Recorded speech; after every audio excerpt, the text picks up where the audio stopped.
नबी करीम सल्लल्लाहु अलैहि वसल्लम ने फरमाया था कि मेरी उम्मत के लोग वो सारे काम करेंगे जो तुमसे पहली अक़वाम कर गई हैं। कुरान मजीद उन अक़वाम के बारे में ये कहता है कि वो लोग खड़े खड़े हमारी आयतों का फौरन से इनकार कर देते थे या उन आयात का अपने हिसाब से मतलब निकाल लेते थे। ख़वातीनो हज़रात, अब अगर हम अपने इर्द गिर्द नजर दौड़ाएं तो आज हमें मुसलमानों में दो खसलतें आम मिलेंगी। इनमें खास तौर पर एक बात जिसके बारे में कुरान मजीद में बहुत सख्ती से तंबीह की गई थी कि जब कोई फासिक व फाजिर कोई खबर लेकर आए तो तुम्हें चाहिए कि उसकी तहकीक कर लो। लेकिन हम देखते हैं कि हम कुरान के इस हुक्म को मुसलसल नजरअंदाज कर रहे हैं और आज हम मुसलमान ही सबसे ज्यादा सुनी सुनाई बातों पर बगैर तहकीक किए अमल भी कर रहे हैं और उन्हें आगे भी शेयर कर देते हैं। और जब थोड़ी सी तहकीक की जाती है तो पता चलता है कि वो खबर और वीडियो झूठी थी। रहे किसी जगह पर लोगों ने अपना खाना काबा तामीर किया हुआ है और लोग उसके गिर्द तवाफ करते हुए नजर आ रहे हैं और वीडियो शेयर करने वालों ने तो ये दावा किया था कि ये जाली खाना काबा ईरान में बनाया गया है और ये लोग सऊदीया जाने की बजाय अपने ही बनाए हुए काबे में हज कर रहे हैं। जबकि हकीकत ये है कि एक तो ये वीडियो अब की नहीं बल्कि बहुत पुरानी वीडियो है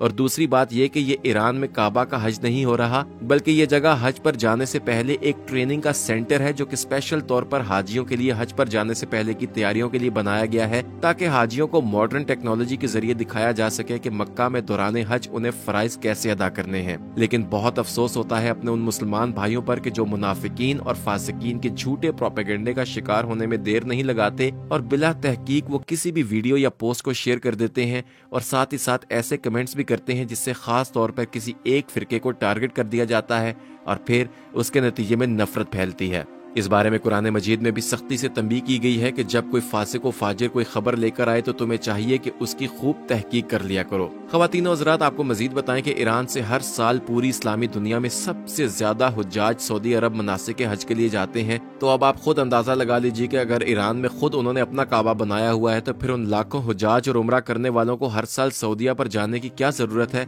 जो वहाँ इतना पैसा लगाकर हज के फराइज अदा करते हैं। इसलिए आपसे गुजारिश करेंगे कि आप ऐसी वीडियोस पर तहकीक जरूर कर लिया कीजिए और ऐसी वीडियोस को आगे फैलाने की बजाय ऐसे लोगों की हौसला शिकनी किया कीजिए क्योंकि ये लोग सिर्फ चंद लाइक्स और क्लिक्स के लिए ऐसी घटिया हरकत तक कर जाते हैं। इस वीडियो को गलत तरीके से पेश करने वालों के लिए अल्लाह रब्बुल इज्जत से यही दुआ की जा सकती है कि अल्लाह ताला हम सबको इस फितने से महफूज फरमाए और जो बेवकूफ लोग ऐसी घटिया हरकतें करते हैं अल्लाह ताला उनको दीन की असल समझ बूझ अता फरमाए। कमेंट सेक्शन में आमीन जरूर लिखिएगा। बहुत जल्द किसी और मालूमाती सेशन में दोबारा आपसे मुलाकात होगी।